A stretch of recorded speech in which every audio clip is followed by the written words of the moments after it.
दादा नमस्कार. नमस्कार. दादा नमस्कार. नमस्कार. कुठलं गाव आपलं? इचलकरंजी. इचलकरंजी तालुका जिल्हा. तालुका हातकणंगले, जिल्हा कोल्हापूर. काय तक्रार होती या गाईची? गाई गाभण राहत नव्हती. बर, किती वेळा भरलेला? आता 7-8 वेळा भरवली ती. बर. अजिबात गाभण राहत नव्हती. आम्ही अक्षरशः वैतागलो होतो तिला. हा विकायचीच होती. हा तुमची गाठभेट झाल्यावर तिला गाभण करतो हे सांगितल्यानंतर आम्ही तुमचा एक डोस गाठला फक्त 150 रुपयाचा. हा त्याच्यानंतर ती गाभणच राहिली.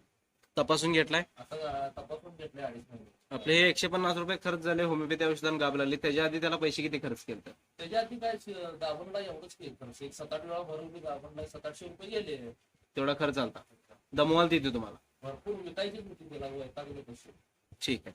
आता गाभण किती महिन्याची आहे? आता 2.5 महिने गाभण. 2.5 महिन्याची गाभण. डॉक्टरांच्या औषधाची पद्धत जागेवर जाऊन घ्यायला लागते का इथे येऊन तपासतात?